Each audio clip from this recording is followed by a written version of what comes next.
Welcome to the show, everyone. If you're here on YouTube, we have a podcast. So check out jjfilzanes.com or go to your podcast app to find the podcast. If you're here on the podcast, we did a YouTube. Go to jjfilzanes.tv because today is going to be a powerhouse, very special show. I'm very excited to share today's episode with you, to share Deirdre and what she does and her path that she's been on and the journey that she's just taken and where she is. And it's gonna inspire you. I promise. It inspires all of us, and I can't wait to share it. Not to mention, if you're here for the first time and you're someone from Deirdre's group, you're going to hear all about her story. So welcome to the show, Deirdre. Thank you. I'm glad to be here. I know you've been here before. You were part of the Rewire beta program. And so we did do a recording after those 3 months before we started the next 2 months, and you are a part of that. But this is the first time you're showing your face. You were also on the Mexico Mastermind podcast. So let's start off with how you, and I don't know that you know how you found me, but sort of what led you to me and sort of why did you jump into things? Yeah, so I've been working on my health for so many years, and I had a few health issues, and I just couldn't resolve them. And, I get a little better, and I did do therapy, and I did all the things. And I did make quite a few changes in therapy, but I still had these health issues. And as I started learning more and more, I realized that our emotions really affect our health. And I had dabbled in that some. I read a lot of books and also in therapy years ago some, but I just felt I was starting to feel like this is the one thing maybe I need to come back to. Like there's still something there. So I started looking for someone, and I don't even remember how it came across your podcast, but I have this unique ability. The universe just brings me what I need when I need it. And that has been very consistent for a very long time. And I mean, I want to say you just appeared, but I listen to a lot of podcasts. So somehow I think in podcasts I came across you, and I listened to just a few. And that's when you were doing that Core Wounds program, which spoke, obviously, from what I'm saying, spoke to me, especially because I knew that a lot of our health issues come from childhood traumas. So core wounds, right? It really made sense, really resonated. And I said, okay, I need to work on this. And I just immediately connected with you. I liked your very straightforward way of tackling things and getting to the issue. And so I jumped in. You did. And that episode was called Rewire Results. We're not going to go over necessarily. I mean, we'll talk about it, but I'm not going to ask you to go in detail about the Rewire program because we've already had that conversation on this show. Again, it's called the Rewire Results. And depending on what show you're listening to, it's going to be a different number. So you can go ahead and look. I'll tell you that it was in 2023, though. I can tell you it was probably April, May, June. It was probably around June or July of April of 2023 that podcast was released. So then after the Rewire was over, you and the extension, you joined the Mastermind for the year. Because why don't you tell the people a little bit about your business? Because I think it's really important where we're going to go with this, because out of everybody so far, I mean, your knowledge, I mean, you have so much knowledge, and you were seeking and searching and always consuming knowledge and knowledge and knowledge. You have so much of it. People call you a fire hose. So why don't you tell everybody a little bit about what you do? Yeah. So I used to be in sales, and I was in that for many years in sales management, and just wasn't fulfilling anymore. And I kind of stumbled into this in health. What I do is health coaching and consulting, health and nutrition, really, and counseling. I think more of these days, because I'm not just coaching someone. I really am educating them on their health and how to go about it, how to work with their doctor. I give people, I can prescribe tests now and do all kinds of things. So I work along with people's doctors too. And so anyway, I kind of stumbled into this because I was searching, trying to figure out my own health issues. And then my mother got sick with cancer, and I dove into that. And I just found myself reading science papers like they were novels. I just found myself so interested in it. And I hadn't been like that before. And so I went down that path. And that's when I got certified in health and nutrition counseling. And I've been to a lot of other schools and I take classes all the time. And I love it. I just love it. And I know that this is what I was meant to do. And so I work with people one-on-one and working on their health, restoring their health. And obviously you joined the mastermind to work on that and to continue to build your business. Yeah. And part of what happens in the mastermind and is that you also get a VIP day. And one of the things that I had started doing with people that, of course, Deirdre knew about was the plant medicine journeys. And I do them just with people that I work with. This isn't something that's an offer for necessarily everybody that's out there, although there would be a package to like, here's what you do first, second, and third before we can get there.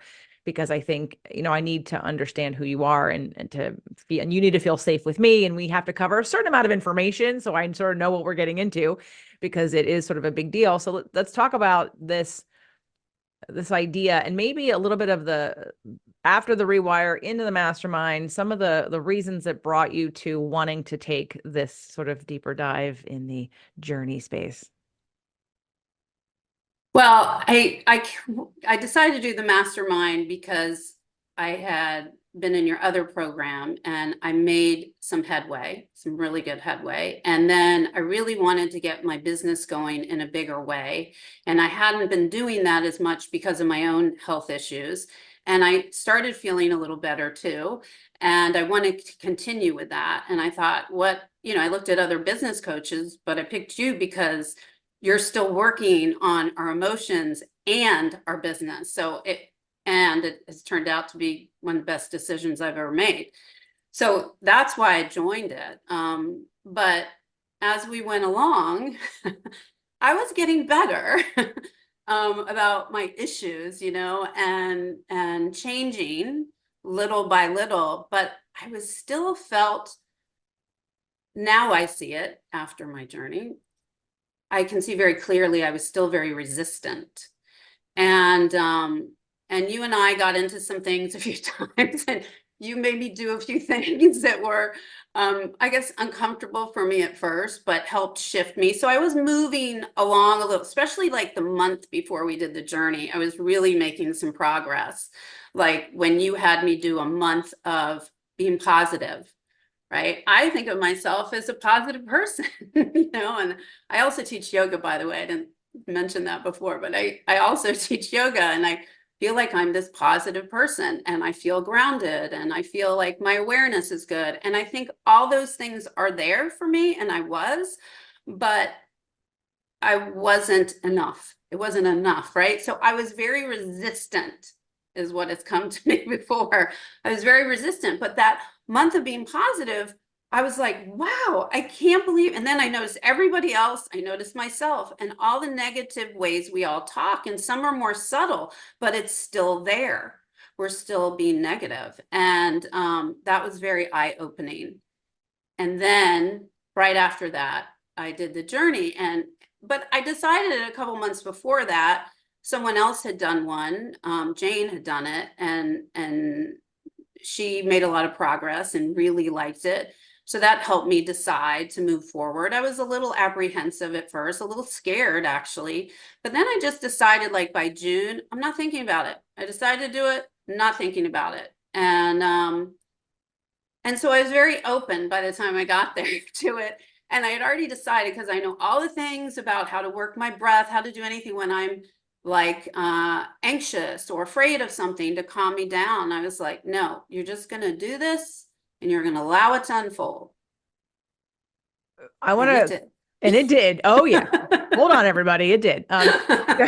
So one of the things that I want to just go back and touch upon, it wasn't just that I asked you to be positive. It was that I asked you not to be negative. It was actually zero negativity, right? Because it's a difference of I'm positive 50% of the time, but then the sub-talk is I'm negative to myself. I'm mean to myself. I say things under my breath, not you, just people. So it wasn't just be positive, because like you, most people would say, oh yeah, I'm a positive person. You're right, actually. But they I'm thinking of it that way now, but you're right. It was no it's negativity. Zero negativity. Zero negativity. it was an extreme because of the stories that we get into, right? Even right now with me in the Date Your Body group, or with a new client that I've just recently started to work with. We have these stories that we have so much in our minds that we feel like justify our behavior, or we have to tell people, we have to sort of explain before we go into something. But when we take a look at it, it's really like it's an upper limit in a way. It's a program that we have that we want to break out of, but somehow we keep saying it, which doesn't allow us to break out of it. So it was really about zero negativity, because we always have the choice, and we always have the choice to decide in any moment, what story am I going to tell, either to build positive momentum or negative momentum. And it becomes really simple, which I know we'll talk about here today with you, about love and fear. Now, it's not easier said than done, but really it can be divided into just two categories. And, from working with Bruce Lipton and all that stuff that we'll talk about next week, and you guys have heard before, and it's in law of attraction. It's either you're in alignment or you're out of alignment. End of story. That's it. You're either creative positive momentum or you're creative negative momentum. And at the same time, but we are so stuck in our stories about stuff, and we go, oh, but this, but this, but this. I'm like, but those are all limitations that you've just created for yourself. And let's just remove those. And that's really that was the point of asking for you to do zero negativity, because all of us have justifiable, scientific, proven ways which we can decide to upper limit ourselves and not allow in more, or never change, or never get better. It's not saying that those things don't exist and that they're not true. They're true, but so is your health, so is your longevity, so is your happiness, so is your abundance, so is your thriving. Those are true too. It's just this, we have to decide, where do we want to vibrate? What do we want to experience? Because all of the negative stuff is available for all of us at any point in time. And it doesn't mean this is not a spiritual, what's that term people say, spiritual bypassing? I'm not spiritual bypassing. I don't think anybody in my community would say that I do spiritual bypassing. I want you to dig for the emotions that stop you. I want you to unleash, uncover, release any suppressed stuff. Like, that is huge for me. And once it's released, what are you telling yourself? What are you talking about? What is the story? What's the upper limit? What's the wound? What's the thing? So what's the pattern? So you did the zero negativity month, and then you came out for your journey. And I will say that I handled Deirdre's a little bit differently than other people's, because of your resistance. I thought, okay, well, let's muscle test. And I even tried some new plant medicine that I hadn't had. And I gave her two things, because there was a strategy of trying to get your nervous system to relax so that you could take the deepest dive possible that you were ready for. And we did talk about it. We did muscle test it to see, how much, and all the things. But so, all right. So what do you want to talk about? Let's talk about. But I did also say to you, I took this from Jane, I do want to be cracked open. So I did say that. I think everybody needs to be cracked open. I think that now too.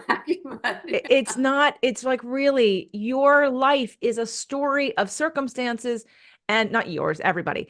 We all have this story of who we are in the world, and who we are to our family, and who we can be and who we can't be.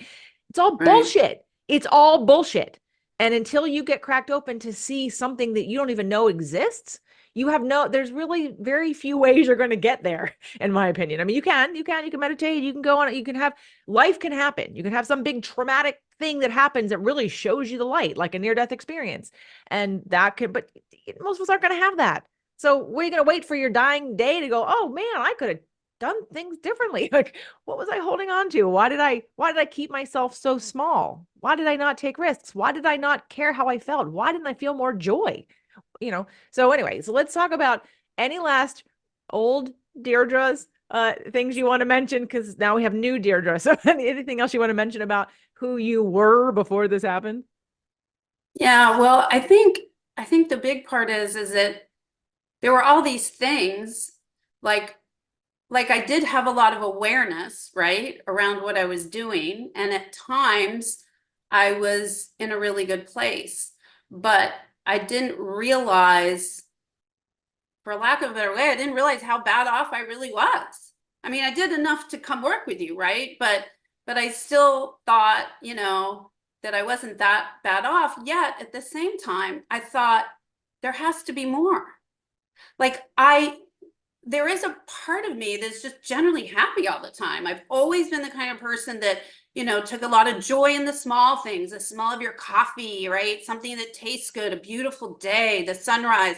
I've always been one of those, what they call highly sensitive people. And I have been on the happier side, right? But I still would be brought down a lot. There was still, it didn't feel like, I just felt like I could be happier, and there were things I wanted to let go. There were things I didn't want to do anymore, and they were negative things, and I just didn't want to do them anymore. And I was still doing them, like worrying about what people think.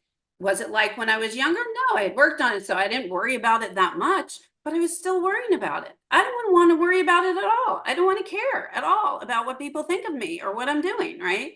So that's one example of some things that I had worked on, but were still kind of there, the way I was reacting to things. And I also had a bit of an issue with food my whole life. I mean, I've never really been, horribly overweight in any way, but, like 10 pounds up, 10 pounds down.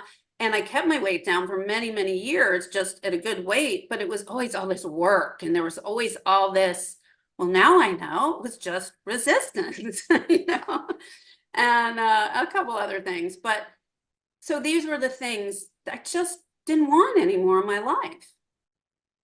Yeah. And Yeah. it's hard to, is it hard? It's not, it's hard because we don't take the time or the space to really change our patterns. Like we're so afraid, most people, of the unknown. So if you're listening or watching and you're a control freak or you don't know that you're a control freak, it's like anything that's new makes you go, oh, I can't do that. Like, I don't know how I'd react. Okay, well, then you're afraid of like life.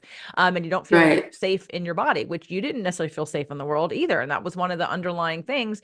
And that's Yeah. and Yeah. that's becoming something that, I've said it enough. We've talked about it enough. You have to feel safe in the world. You have to love yourself. That's how you heal.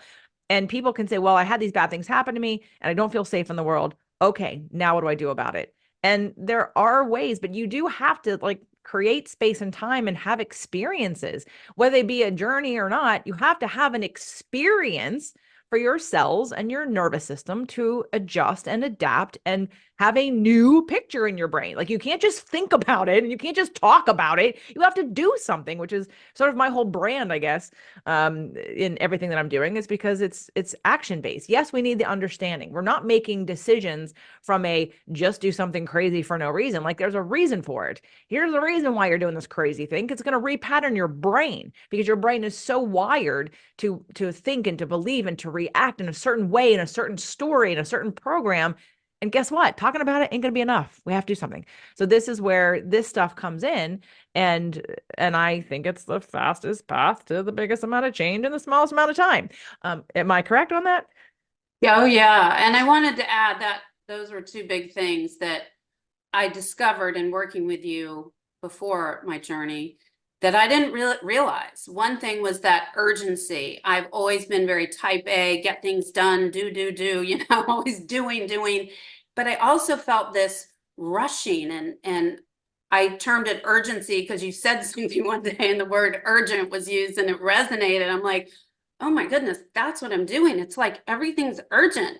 What's urgent? None of this stuff is urgent. Why am I going? And then I noticed how much I was doing that. And then the other thing that you pointed out, you would say, well, I don't think you're safe in the world. That whatever I was doing and I talked to you about it, you go, well, that means you're not safe in the world. And I'd be like, I feel safe. Like I've traveled all over the place. I've gone all over my previous job, my lifetime. I've done all these things by myself. I'm an independent woman. How could I not be safe? But you were right about that too.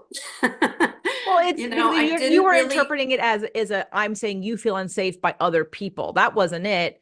That yeah, wasn't it, right? Which now it's about feeling safe in my body, feeling safe in this lifetime, feeling safe in this path, because yeah, you defended very strongly your fear of dying. yeah, yeah. And that was another thing. I don't know. It's easy to say fear of dying. It was different fears around death and a lot of intense sadness around death, which some people go, well, it's death, you'd be sad. But I was like, no, I think there's something else here. I just feel like, because I talk to other people and they just have more acceptance of death, and I didn't, and it kind of crept up after my parents died, right, and my own mortality, and slowly was there, and I didn't want to be worried about that, like when I'm gonna die, what's gonna happen, you know, saying goodbye to people, and most importantly my husband. And I, not that I would ever not be sad about that, but I just felt like I needed to accept it more in some way, and I would feel more calm about it inside. All right, let's talk about the journey now. So what would you like to share about, I don't know if it's valuable to share like everything that we did.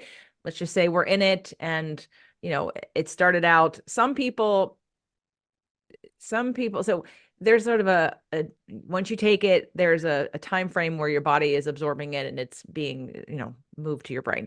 And sometimes, depending on who you are and how much lemon juice you're drinking, and and how much it is, that like the time will change. You have to feel it. So we go into the Airstream, and that's where this happened. So we go into the Airstream, and gave you the mask and put on the music. And do you want to talk a little bit about anything that happened in the beginning? Because your journey ended up being like 3 phases. So let's talk about the first phase.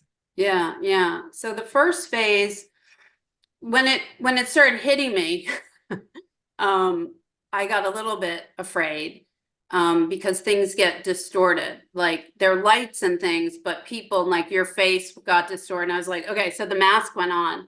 But I also have a little bit, at least I had a little bit of claustrophobia. So having something over my eyes kind of would bother me. So I'd look up every so often. Then I wanted a little space for a little while, just so it wasn't completely over me. And finally I settled in a little more. And then the word, and I think just because of what I had said before it, the word allow started coming to me. And I just heard in my head, allow, allow, allow. And I got really calm. And I had been a little afraid because somebody who did a journey had mentioned something about snakes. And I thought, oh my God, what am I going to see? Is it going to be something scary?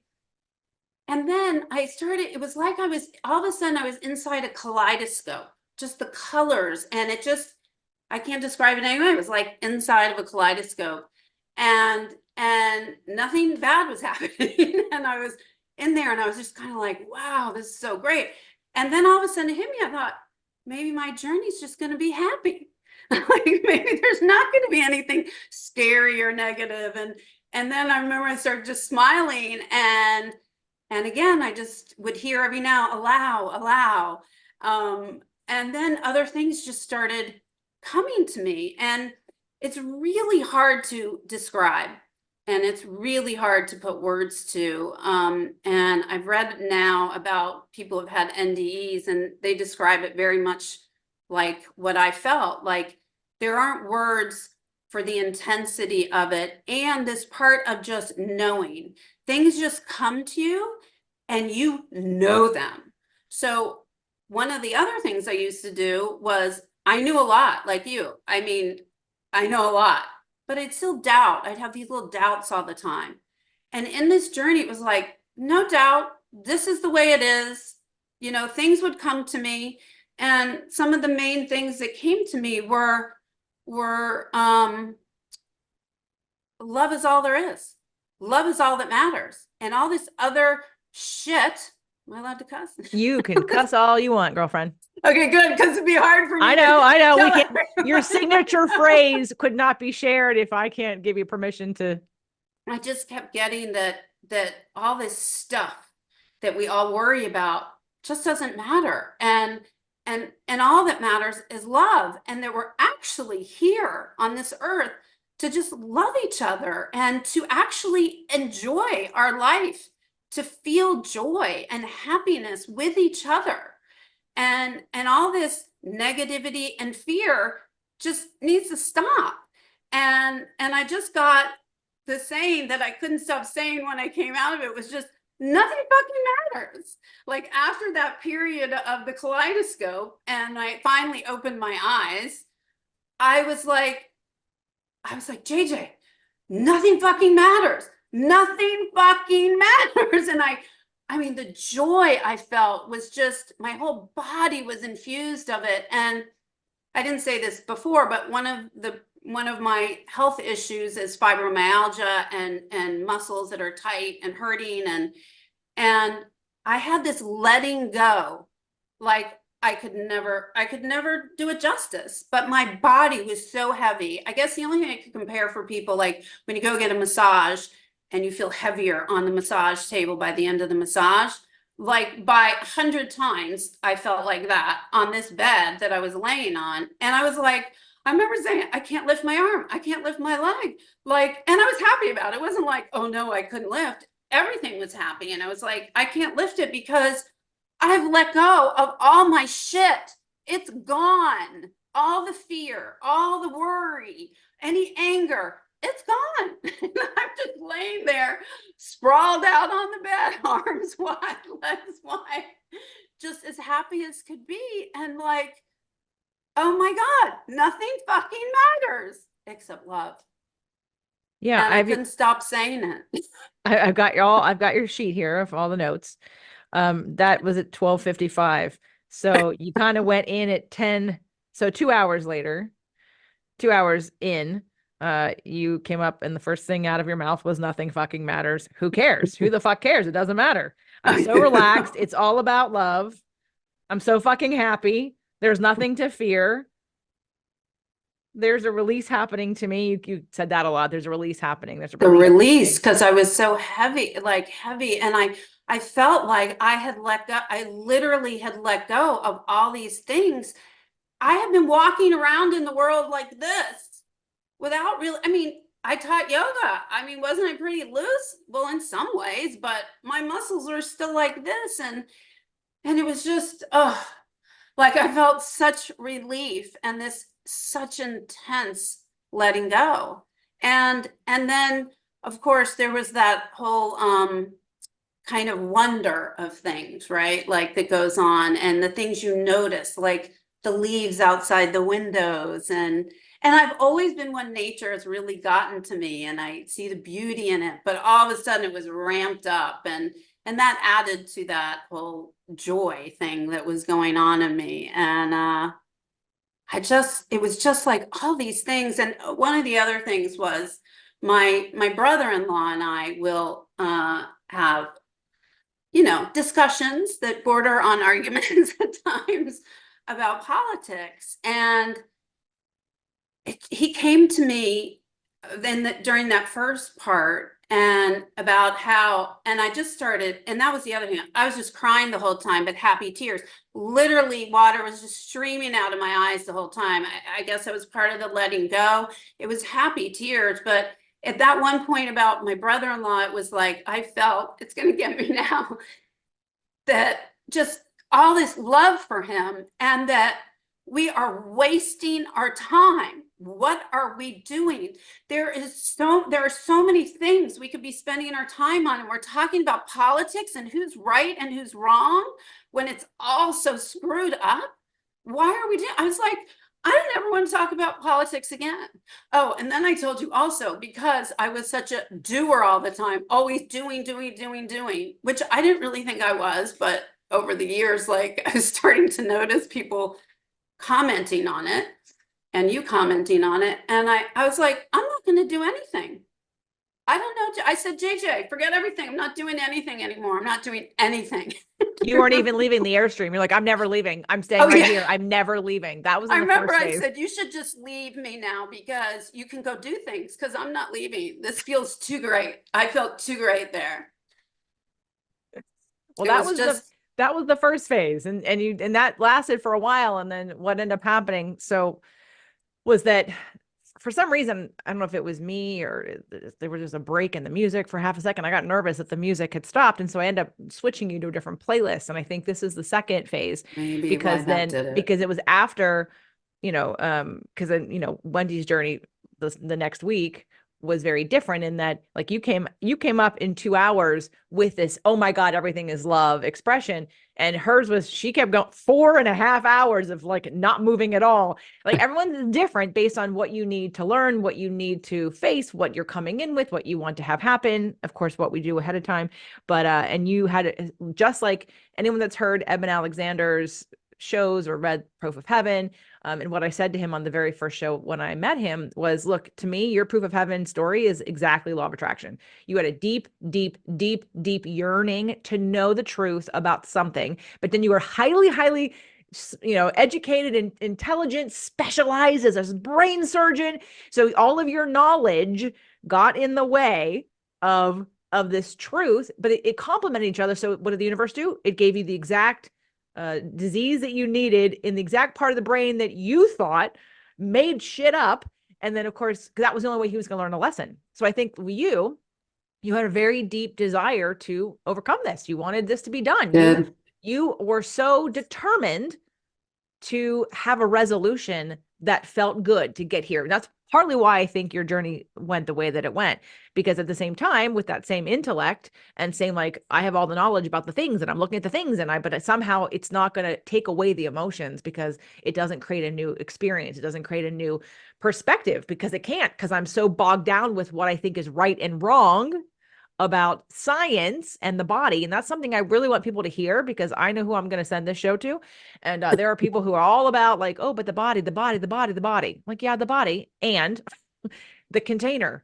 The container the body is in. So if you're going to feed it things in a container full of fear based on anxiety and urgency and disconnection, if you are disconnected, your physical things will not have the way to express and to change you and to heal you. Because healing, and I know you'd agree with this now, that healing can happen without the physical things. Physical things will help it better. But even in a body, everyone knows this from Radical Remission, take all the patients that doctors told them terminally ill, you're going to die, go home and get your affairs in order. And those that decided, I'm going to go have a good time while I'm still on the earth, it never didn't die, or they didn't die anywhere near the time they were going to. And the ones that expected to die died. So when we look at, we get to choose, it really is like that positive momentum, that positive energy, that being in alignment, that trust, that deep sense of knowing or being in itself creates that parasympathetic body system, like body sensation that we get to heal. Our body will heal itself. Yes, the physical thing is important. But for you, I think that is one of the reasons why your journey was the way it was. It was because of your super deep commitment and passion to understand, to know, and to have a solution. You've been looking for a solution with urgency for years. And now, even though we can talk about the solution, and we did talk about the solution in terms of all these feelings, but until you had an experience, the brain said, no, that can't be it. No, that can't be it. That's too simple. It can't just be feel good. It can't just be love everybody. It can't just be let it go, because that didn't, like, there were too many blocks of that doesn't make sense. It's not too simple, right? Would you agree with that? I would. And again, I knew from knowing all the stuff that I knew that our emotions and our mind plays a part in our health. Absolutely. I believe that. But what extent was where I had doubt again.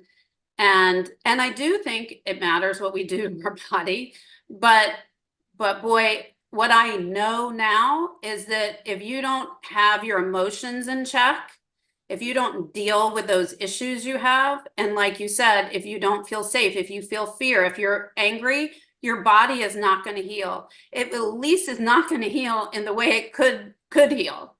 So and that was really cleared up for me. And this, again, it just came to me. It's not like somebody's talking to you. And I guess what's really happening from what my reading about this now, I didn't even read about it before, because I was like, I don't even want to know what's going to happen. I'm just going for it.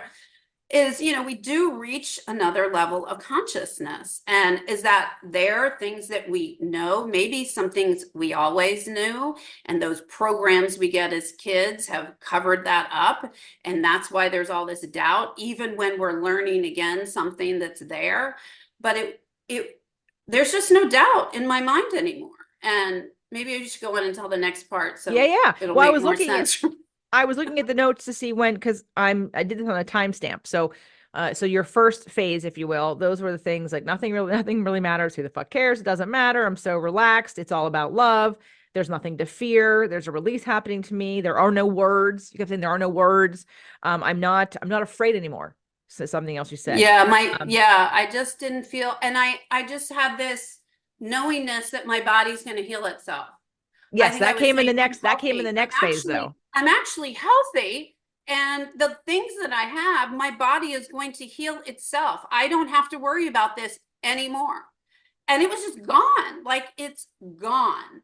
It was this complete knowingness put into my brain. And I was so wowed by the fact that, I mean, that's why I kept saying, nothing fucking matters. All these things, because I have worried more than I ever imagined that I was even worrying, right? About all this stuff. And to now know that all these little things just don't matter.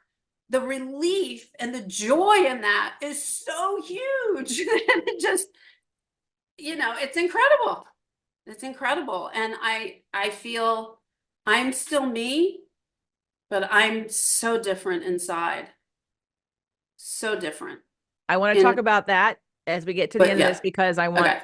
but because I want to go to the second stage. So the second stage is, because again, I did this on a timestamp, is after that little music change, you sort of rolled back over without Yeah, it the was mask. weird because, yeah, all of a sudden we're talking, all of a sudden I got quiet. Oh, and I was going to make a comment about when I was saying there are no words, because I felt like any words I was using and all the words I've just used were not intense enough to describe what I was saying. So that's why I was like, really, there are no words. And I have been one to talk a lot in my life. And I thought, I don't need to say so much. And I felt for a while, I don't need to say so much. So that was all part of that. But we were talking, and all of a sudden I just stopped. I felt quiet. I never thought about you changed the music, or if you told me, I forgot that. All of a sudden I just rolled away from you in the bed to the left on my side, and immediately just started I closed my eyes and I was sobbing so much that I was like doubled over. My stomach was hurting. It was like pulling in so much. It was like I couldn't control it in any way, just sobbing, crying. And then at some point I just stopped, and it was like I went to sleep. Like, you wouldn't imagine what else happened, right? Like, did I just go to sleep? But it was like, so to me, what happened, what it felt like, is that I had died and I was on the other side. And God, I tear up just from the pure joy of it that I felt, the intense, incredible love that I felt was so wonderful. And I wondered if maybe I'd see my parents or something, and that didn't happen. But I've had those people who know me. I know I'm very dog crazy, and I have a lot of dogs. I have 3 Jack Russells now. I always have a few, and they're very special to me. But I had 2 that were the most special, like got to me in a way that I thought before, if we have other lives, they had to be with me, because this is too intense. This is like crazy intense feelings that I have for them. And when the first one died, it was devastating for me, really devastating. And 2 months later, this other dog came to me, a rescue, and he was very similar.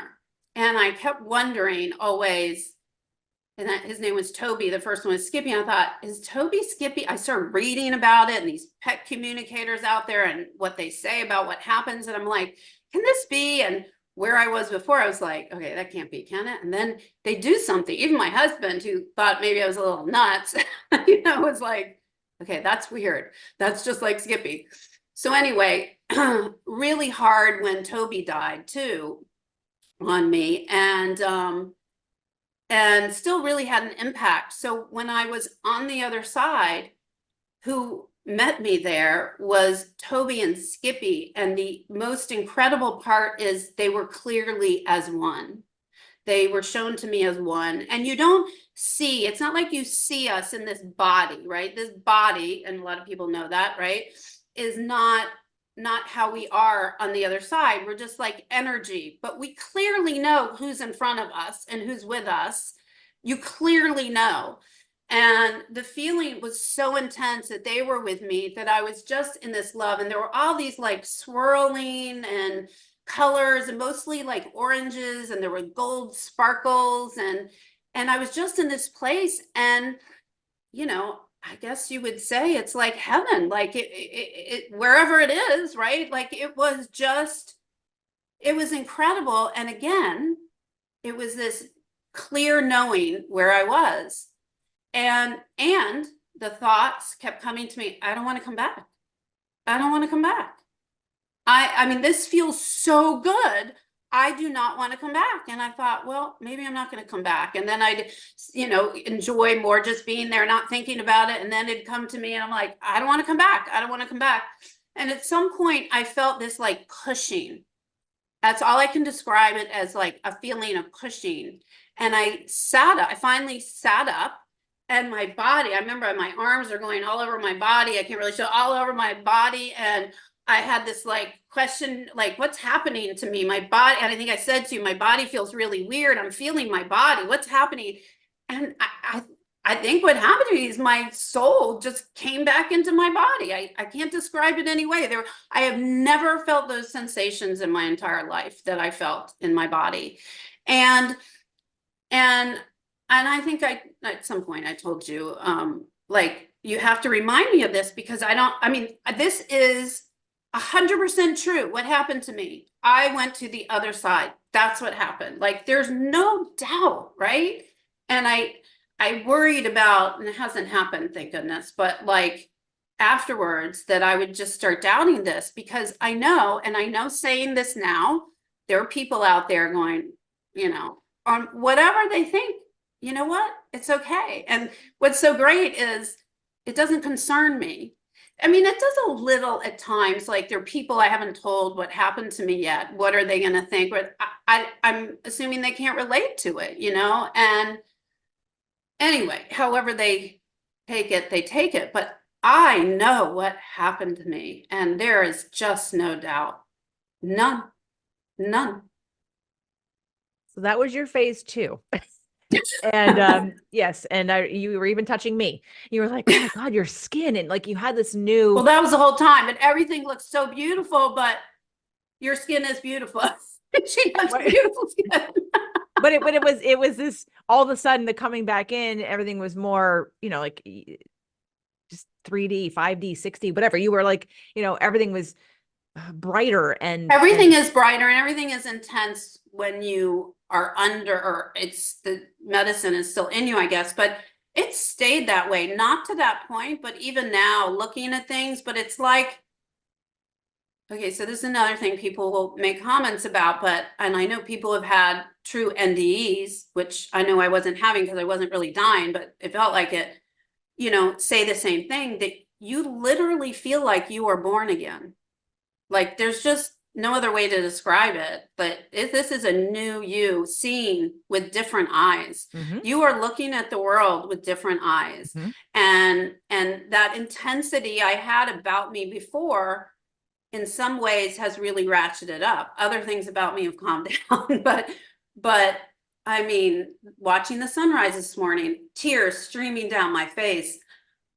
It's so beautiful. And I'm sitting there watching the sunrise this morning thinking, my goodness, is this heaven? Heaven is here, right here on earth. Like, this is so beautiful. So it's more intense when the medicine is still in you, but it keeps going. Okay, we're still going to continue talking about that, because that's what your now is. I want to get to sort of the last stage. All right, keep jumping ahead. No, that's okay. That's okay, because because when you say, and I'm sure people, when they heard like, oh, I died, they're like, oh my God, well, I don't want to die. And she didn't die, and she wasn't anywhere near dying, but she did expand her consciousness to a new place, and the whole like coming back in your body with a new perspective. That's the point. Now, can you get that in other ways?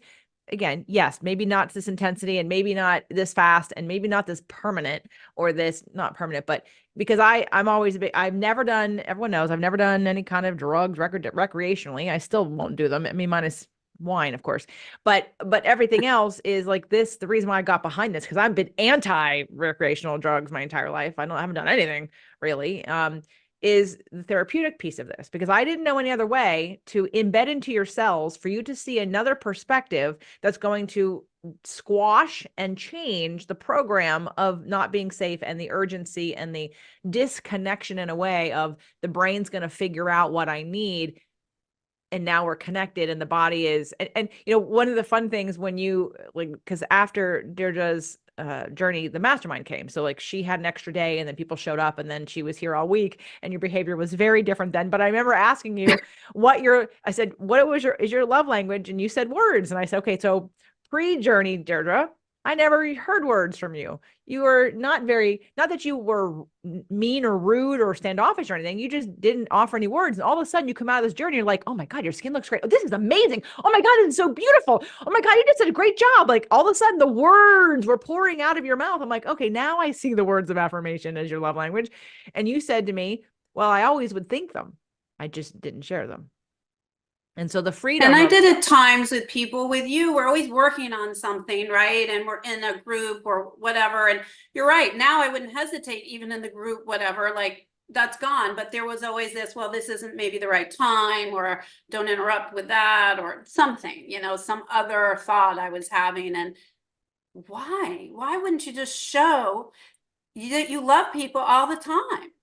And there are a lot of times I'm around people, I just want to hug them. If they're a friend, I will and stuff. But, you know, I just let go of any thought like I shouldn't do it. And I kept wanting to hug you because I loved you and I love you and you're wonderful. And this was all so great. And that's what I wanted to do, hug everyone.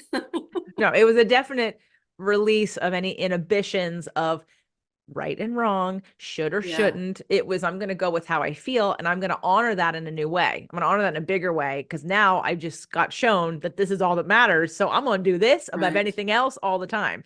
Okay, let's go back to the last section of your journey. So now you're in the, I've just come back, you're touching yourself, and then I was just so amazed. And then you said, so here, I'm going to say what you said. You kept saying, wow, and wow, and wow, and wow. And then I'm healthy. I'm healthy. I'm okay. I've been given a gift. You said, I've been given a gift that we only see when we die. And then you said, this body is not me. I don't know how to be. And then on the sort of little bit of how do I be in the world? It was, how do I be in the world? I don't know how to be in the world. I'm so happy. Wow, wow, wow. I don't know how to be in the world. I'm never leaving here. I'm never leaving here. Right. Which of course does wear off. Cause I'm like, you will leave here. Don't worry. But it's taking the benefits of this experience into your life. And I have to say, for any of you who've done any of this before on your own, whether it be recreationally or you've done something else, if you do not take the lessons that were learned in this experience and implement them and change your life, change your life, then the effects will not last. If you go back to programs, now what happens with this stuff is there is an actual opening, there is a repatterning that happens from the actual plants themselves into your right brain, that 100%. That's why I am a fan of microdosing, to keep them open or to start to open them, and not necessarily forever, for a certain period of time, but you do have to change your behaviors, but hopefully with new perspective. And what you got that I don't know that anyone else has gotten, I mean, I have, but is like a night and day. Like you've had a 180 changeover of your perspective. And when we see something for differently one time that means something to us, we can't go back. You can't ever unsee that. You can't unsee it because it becomes a knowing that you trust above anything else. And so you got to that place. So talk to us about anything else that happened after you were sort of like, I'm healthy. I don't know how to be in the world. But wow. Well, I did. I felt like I remember that part of feeling so strongly that I have been given this incredible gift. And there was a point where I was like, why me? Like, why do I get this? I am like one of the luckiest people in the world to get this. Why me? And then I thought, of course, well, why not me? Right. And in some ways it kind of all makes sense to me, of like, I've had things come back to me from my childhood, you know, that I had kind of seen, but I didn't know how to see it. And I don't know, it just kind of all started to make sense that I would get this. But at the same time, it is an incredible gift I was given. And in those moments I was worried. I was like, how am I going to speak to people? Like, what am I going to do with this? Because nothing matters but love. And we're all wasting our time. And people are going to try and say stuff to me about, oh no, or this or that. And I'm going to be like, no, doesn't matter. And doesn't matter. Sorry, it doesn't matter. You know? And how will I do that? You know, in those moments, I was very unsure how to relate to people anymore because I had seen something and nobody I knew had seen that yet. So I was like, how's that going to happen? I didn't worry too much about that.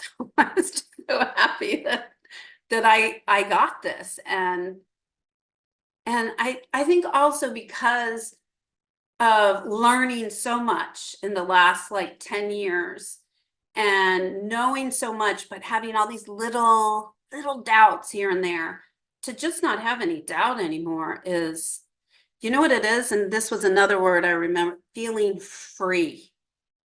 It's like a freedom, this letting go of all this shit that doesn't matter. You feel this freedom. And I felt this freedom I have never felt. Never. And I wasn't, and my fears around death, gone. Totally gone. They had not come back. They are gone. Yes, I will be sad. It's sad when somebody's gone, you don't see them again. But the people matter. You're going to see them again. You're not going to, they don't look like this body, but you're going to know it's them and you're going to be with them and it's going to feel incredible. And there's just nothing to be afraid of. There's nothing to be afraid of. And I did feel this big separation of who I am and this body that I'm in right now, like very clearly. And that's why I was like, I came back into my body, feeling my body differently and who I really am. And I felt some things that were like if this bad thing or that bad thing happened to me, it wouldn't matter. And I did have a vision of that while I was I called that being under, of it would be fine because I wouldn't be in my body. I would just kind of leave my body while that thing happened, right? Because that's not really me. That's just something happening to this physical form. Yeah. Yeah.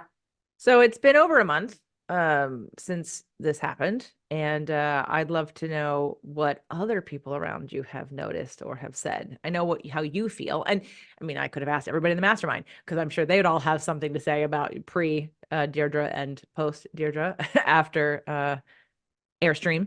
So, what would you, has anyone said anything to you or noticed anything about your change? Yeah. So my husband, of course, is like, it's you, but you're different. This is a different person. And the most I heard was we went out to dinner with another couple, and they have some familiarity with plant medicine. And so I felt comfortable telling them my story, and they got it. And they looked at Vince and said, what do you see with her now? Do you see? And he's like, oh my goodness, she's a different person. Like, she reacts to everything differently. She's so calm. He was like, she's so calm. Like, and it keeps happening, you know? And he's great. He's so accepting. Like, he would never go do that. Like, he's not into that, you know? And he is just so accepting. He sees that I have changed, that I'm so different. And one of my big differences too, I want to mention since then, is my relationship with food.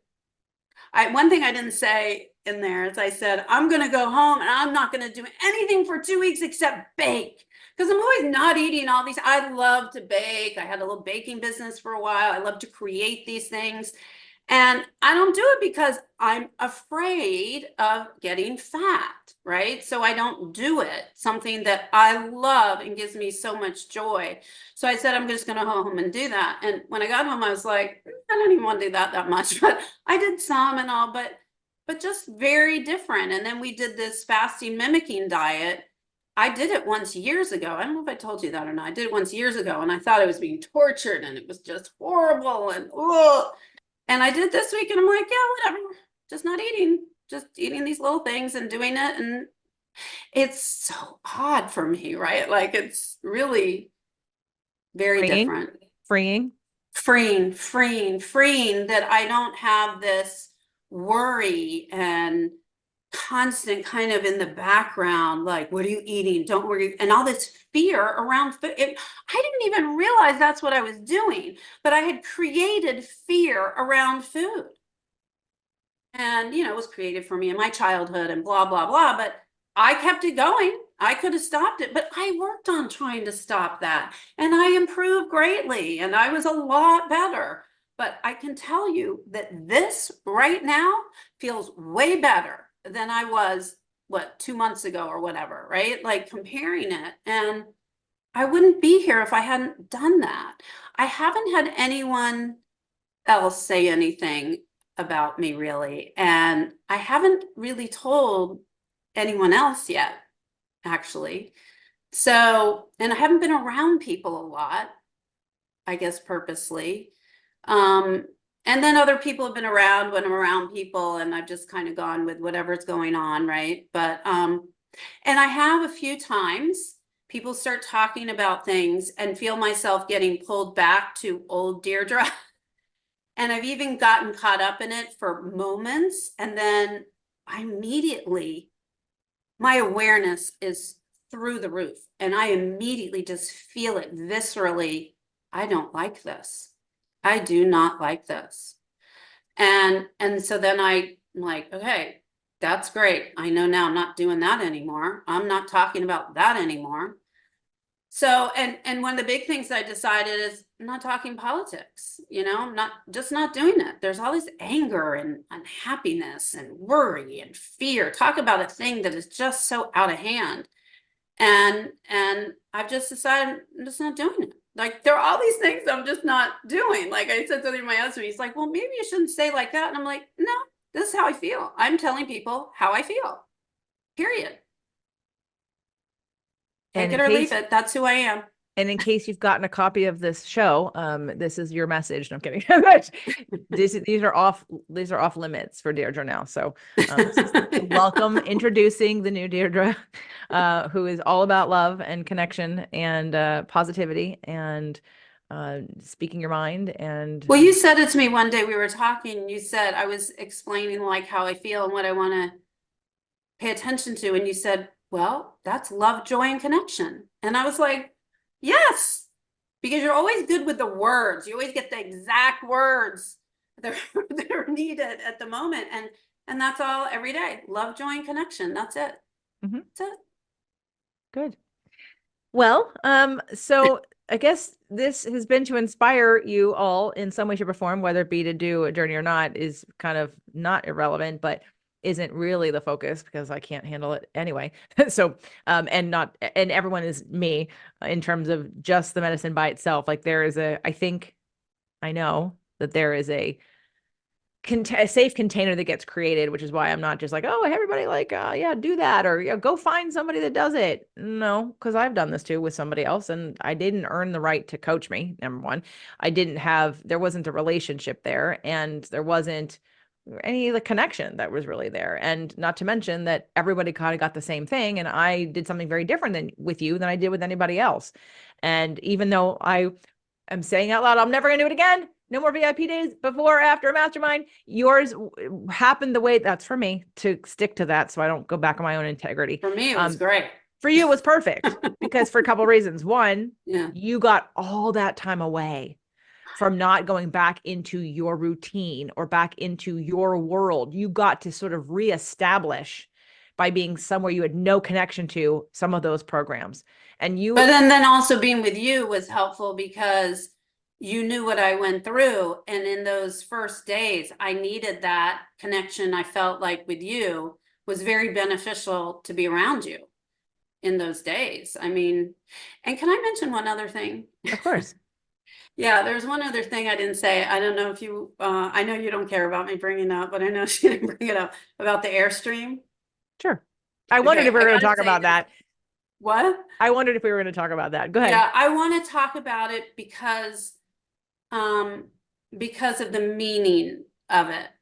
So one of the things with my health has been that with my genes, I am actually missing a couple of genes where you detox and nervous system and brain health, and I don't handle toxins well at all. And mold, I am very, it's very bad for me to be around mold. At least it used to be. Anyway, so I'm hyper aware of those things, right? And I also have a very strong sense of smell and taste, like over the top. And I think sometimes you're given that almost, so you notice things, so you stay away because your body's not meant to be there, maybe. Anyway, but you had this Airstream. She had been telling us about the Airstream she got for people to stay in. She asked if I wanted to stay in there or stay in her house because I stayed a few days with her. And and I immediately was like, I think I'll be more comfortable in the house. And she's like, okay, but I'm going to take you when you get here to the Airstream, just so you can see it. So we go out to the Airstream. I was just like, oh, nice, and whatever, and kind of uncomfortable. And I felt, of course, I didn't say anything to JJ, but I felt like there was a weird odor. And I thought it was almost like gasoline. That can't be gasoline, but what is that? I don't know what it is, but it's old. It's this old thing. It must be like old buildings, right? Because I'm not supposed to be in those. So I don't say a thing and I stay in her house and I go through my journey. And after the journey, we're sitting like we were in the bed, which is in the back, and we go to the front and we're just chatting. And it was basically over, I guess, by then, right? Like I was under a little bit of the effects, I guess, but very aware of everything. And I'm like, I'm looking around, I'm like, oh my goodness, this Airstream is so cute. Look how you decorate and the turquoise and the colors, and look at all the things she had, all these little details, and it was the cutest thing ever.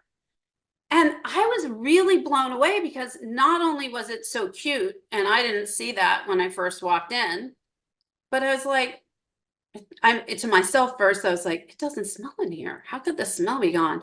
So then I decided to come clean with JJ and tell her that, I thought it smelled and it doesn't smell anymore. And that was so eye-opening that me, who thinks I'm so aware of things and getting everything, I had in my head that it was old. Therefore, old things would have a smell, even though she's completely renovated it. Doesn't matter. That was in my head. So I saw it. I didn't even see the color inside and the cuteness because I had these preconceived ideas of what it was going to be like. And when after the journey, when all my shit was gone, all of a sudden I could see for the first time, born again, kind of. And the next day I got up and I'm like, I got to go back to the Airstream because I was still so blown away by this. So I went back to the Airstream to go inside. First, I wanted to be in there because it was that connection. But I went in, I'm like, oh my God, it still doesn't smell. A couple days later, I went back to the Airstream. I got to say, no, it doesn't smell. It was like, wow, and I wanted to bring this up because I don't think we all realize how much our beliefs affect what we think. And here's the other thing. I knew this. I've read and learned and taken classes. I'm aware of all that, all the information out there about how that's true, but I was still doing it to myself. I didn't. And I actually thought a place smelled different and looked differently because of the belief in my head. So I hope people will take that and really think about that because that's pretty dramatic. Well, I'm going to say it's your first real experience with frequency, with vibration. It's one Maybe thing I to know thought it I was intellectually. before. Hmm?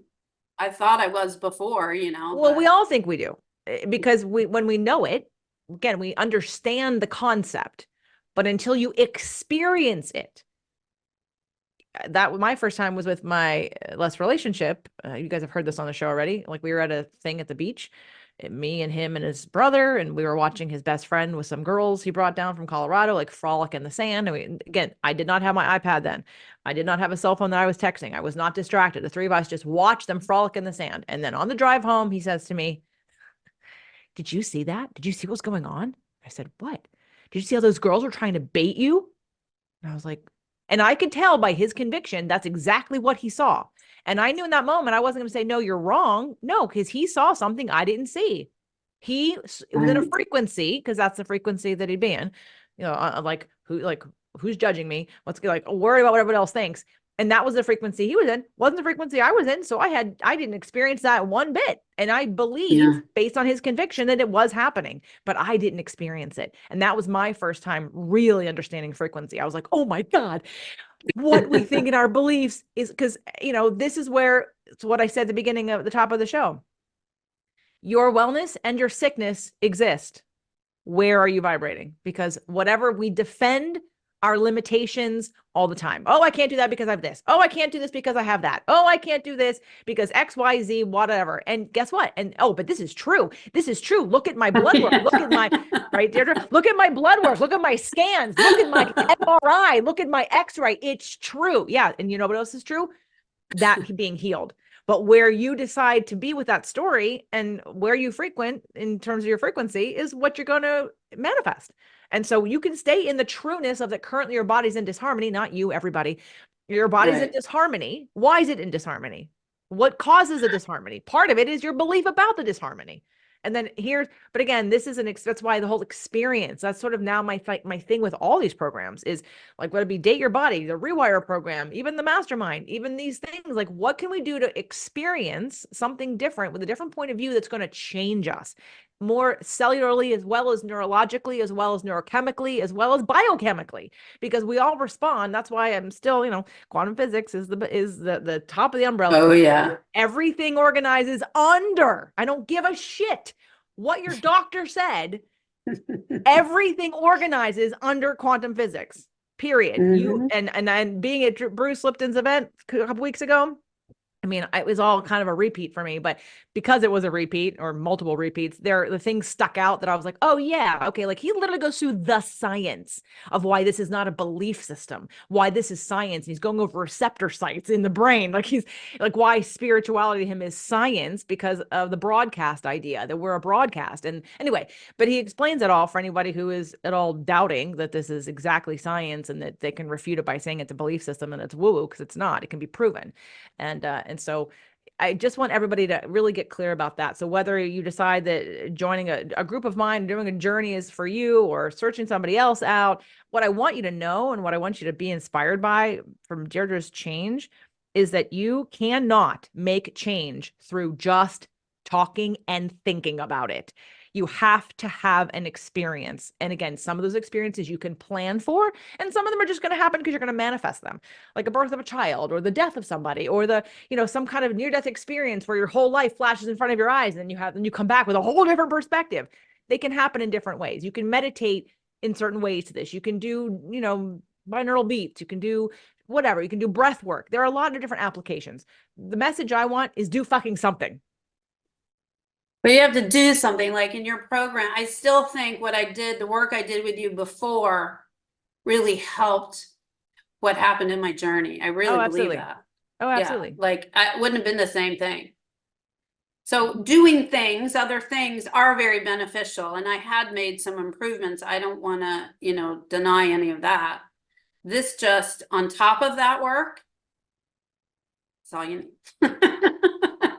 Yeah, no, you've hit the mecca. Like you had like the epitome of what, if anyone's watched How to Change Your Mind by Michael Pollan on Netflix, and if you're late to this party or you're new to my party, that's what I would encourage anyone to watch about plant medicine, because you get the education and the history of why it is where it is right now, and it's being currently studied, and there are grants in all kinds of, from Harvard to Columbia to all different places that are doing research with it right now. But I would recommend watching How to Change Your Mind on Netflix to start. But when you talk about, and even with, past conversations like with Dr. Nasha, and why people in the cancer community, it's important, is because when they lose their fear of death, and they're at that peaceful place, their body can heal itself. And when you're just in the physicality of all the things you have to do, what not to eat, what treatments I should take, it's the fear. It's this, and it doesn't help you heal. and I'm done on the soapbox. Sorry, I feel very strongly about it because there are too many people on the verge of death Yeah. who've never experienced the joy, the freedom, and the love that you experienced. And that is where the healing is going to occur, in my opinion. And I've already had some things start reversing in me, so it hasn't Yeah, I been didn't very want to long. ask you to necessarily share that because we're Well, I not don't there want to yet, go but into, I don't think I need to go into it, but some of the things are, you know, like, well, let's say my HRV, that's, I can share that. My nervous system has been in the tank because of how I've been running my life, and it's tracked really easily and well with HRV, and it's increased by 10 points. And that's incredible. Like, not really doing anything, right? Like, now I say not doing anything, but I do think it's really important. Every day I do, like, for some reason, my thing now is to lay on the floor. Like, I was in that bed and I lay on the floor and I feel so good because I'm like so grounded. But in meditating, doing something, that new calm app I have, I do listen to that. And the music, you know, I know everyone knows music and different music resonates with people, but the music from the journey and also some of these binaural beats and other apps that have those things, it's really resonates with me. And for just getting in touch and getting very connected and getting very grounded, and that is very helpful. I still think people need to do those things. yeah, and they also need to clean up their diet. And they need to take and they need to take some supplements to make up for some, Yeah. be out of balance. And if you have any of that, then Deirdre's your girl too. So make sure to, I'll have her information here in the show notes. Why don't you, why don't you tell them a little bit about your business real fast? Okay. You did the Yes, beginning, but like I you're did. like where to find you. Yeah. Well, you can go, my website's being created right now, but even if you go to, I'll give it, because if you go to it, it directs you to my Facebook and Instagram. So my company is Restore and Flourish, so it's just restoreandflourish.com. So that's the best way to find me, and on Instagram and on Facebook, and soon my website will be up. Yeah. And she'll be at the live event in October. So you can meet her. She's also participating in the VIP offer for anyone that's coming. So if you upgrade to the VIP offer, you also get some time with Deirdre to test her out and see how she might be able to help you. And of course, if you just want to be inspired, because the kind of energy that you are exuding now is the kind of energy we're all going to be living in for 2 days. Because while you have been in the mastermind events, take this up a couple notches. You don't know that yet, but you're going to Yeah. experience it. We're going to go up a couple notches and we're going to sustain that because it's going to be a whole nother sort of bigger energy. And I just want to make sure that people, if they're inspired and they have questions for you, yes, they can reach out to you, but they also can see you at the October event called Embodied Healing Intensive, where we're going to do some shit to get you in your body so you can feel and break through some of these and release some of the worry, some of the fears, get in your body, release some of the emotions, and at least have some awarenesses about what's next for you. And of course, the constructive interference, which we'll talk about next week with Dr. Bruce, will give you power just by showing up. Even if you do nothing constructive, just by showing up and being around everybody else, will be a bath for your cells in a frequency I promise you don't get at home and not for this extent of time. So I hope to see you there. I hope I get to introduce you personally to Deirdre. Deirdre, thank you so much for sharing your journey. It's really important that people know there's hope. I think that your story gives people hope, and I appreciate you sharing it. Thanks for having me. Always.